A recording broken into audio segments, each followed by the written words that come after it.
in which he lived. Look at how the Apostle Paul describes the generation in which he lived in Philippians 2:14 and 15. Do everything without complaining or arguing, so that you may become blameless and pure, children of God without fault in a crooked and perverse generation in which you shine like stars in the universe. As I was just think about how they are describing the generation in which they lived in. As I was doing research here, I came across, it seemed like a coincidence, but I don't think it was a coincidence because we don't believe in coincidences. But that word crooked in the Greek is the word scolios. And I thought, oh, scolios. We got a word in English for scolios. It describes what happens to somebody's back when it's not shaped the right way. What's that word? It's scoliosis.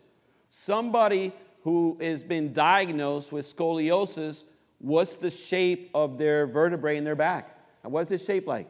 It's shaped crookedly. That's the word that Paul's describing, using to describe the generation in which he lived. That it was a twisted, that it was a distorted generation. They were twisting and distorting God's original design for the world that he created. As I go around and I speak to parents of young children today, I want to share with you some of the feedback that I've gotten. What I can tell you is that parents of young children today are very concerned for their children. They're very worried. They're very concerned about what their children are being exposed to that in our generation, or maybe in your generation, you would have never imagined that that would be the topic of discussion at that time. We live in a time today that you can't even let your children watch a Disney movie without you supervising what's going on in that movie. That's the world that we live in today. We live in a world today that if a young person wants to change their gender, that they can undergo an operation to remove body parts on their body so that they can have a gender reassignment. Now, that's not to say that that's not a necessary operation for a percentage of the population, but that's not what I'm talking about.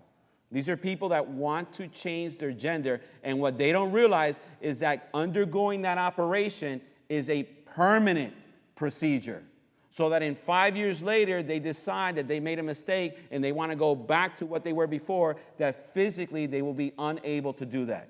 That's the world that we live in today.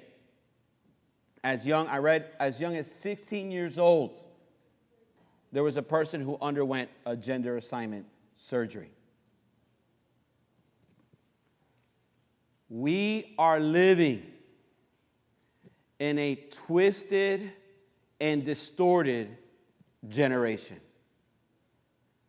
And what I am suggesting to you is that you do for your children what Jehoshaba did for Joash, which was hide him in the temple.